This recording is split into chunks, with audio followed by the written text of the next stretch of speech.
Back now to the state of Florida. Doesn't it always seem like, especially when you're talking about politics, that all eyes are on Florida?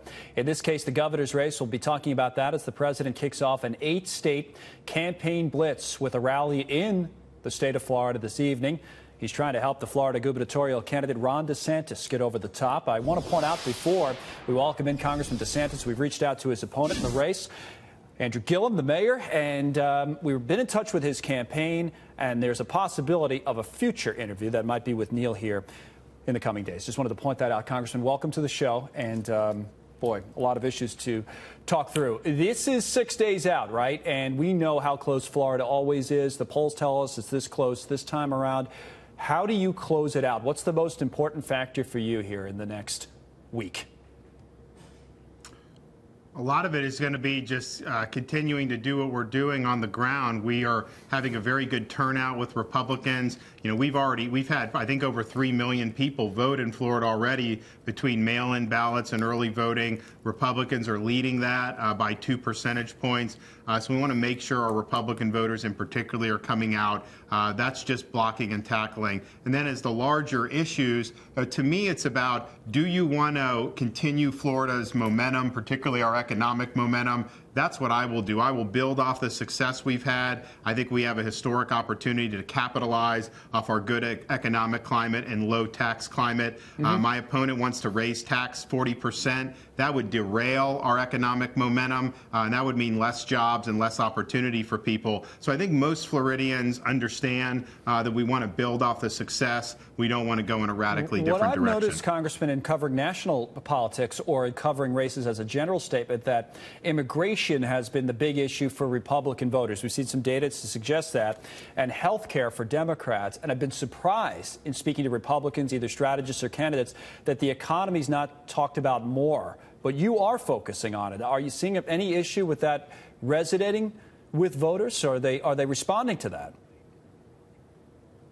Yes, and I think that we just recently had our debates last week. A lot of folks didn't realize that Andrew Gillum is proposing the largest tax increase in Florida history. We are historically averse to higher taxes here because we understand having a low tax climate helps us bring in more investment in business, helps us expand our economy. And when you do that, you actually will get more revenue for the government anyways to be able to do things like education, transportation, and environment. So that is something I think the vast majority of Floridians think a 40% tax increase would be a very, very bad deal. Now, look, immigration's important, and there's a huge contrast in our race. My opponent, Andrew Gillum, wants to abolish ICE. He wants Florida to be a sanctuary state. I don't want to abolish ICE, and we will not be a sanctuary state if I am governor. So that has real-world implications for the safety and security of Florida's communities. Are you in line with the president on every single issue? I remember when I was in Tennessee interviewing Marsha Blackburn about that. She says, no, well, you know what? There's some distance between us on trade, and there's some distance between us on one or two other issues. But the president's been all in for you. He's going to rally again in the state of Florida tonight. Are you with President Trump on 100% of what you hear? And if not, where's an issue maybe where there is some distance between Ron DeSantis and President Trump? I don't agree with anyone on 100% of anything. I don't even agree with my wife on 100%. When we disagree, she usually gets the way, and that's fine, and she deserves it. But and here's an example. So I think the president, we're doing great economically, great national security, and I think he deserves the credit for that. But one issue he tried to do earlier in the year was offshore oil drilling, which for some states may make sense, but it doesn't make sense for us in Florida. I mean, our whole state is our coastline, and I didn't think that was the right way to go. So I went to him.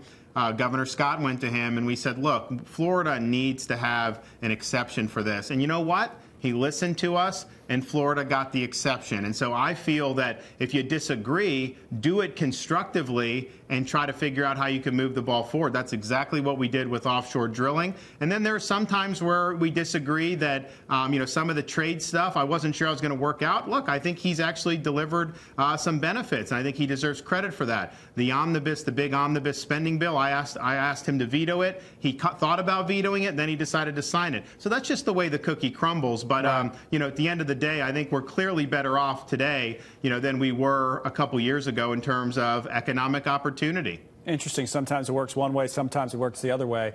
To be clear on trade, have you come around to the president's positions on tariffs? Do you support the tariffs, or are you still opposed to some of that? Well, look, he's been using that as a tool to negotiate, and you look what he did with NAFTA, you look what he done with some of these other things. I mean, he is striking deals. I mean, he knows how to do that. So it would not have been something I would have advocated. But at the end of the day, I mean, I got to give credit where credit is due. He is getting concessions on behalf of the American people. What about his help for you? So he's all in for you, as we said, and he's going to be down there again in the, I believe, in the Fort Myers area, right, to rally today, and then he's coming to Pensacola as a second trip before the election. Is the president helping you where you think you need help? You talked a lot about turnout. There have been many stories written the last few days about maybe the president doesn't help so much, say, in suburban districts with certain demographics. So does it cut both ways, or is it all positive for the president? I think it's mostly about, are we able to turn out? I mean, probably there's certainly hundreds of thousands, but I would say there's probably over 1 million people who voted for the president in 2016 in Florida who don't necessarily vote in midterm elections. And I think when he's coming down and sending the message that this is important, only he can really activate some of those voters. And so he has the ability, I think, to bring voters to the fold in a midterm election who might not otherwise show up but for the president's coming down here. So that's a huge positive for us because, it's real close here in Florida. I mean, Republicans, we've turned out 2% more than the Dems so far, which is really good for us because we're usually behind at this point with the early votes. But, man, if you can turn out an extra 50 or 100,000 voters, that is like gold in a competitive state like Florida. Yeah, it always comes down to the wire in that state. Boy, Florida will be watching it on Tuesday night. We thank you, Congressman, for coming on today. We'll watch the rest of the race. Thanks for joining us. Thank you.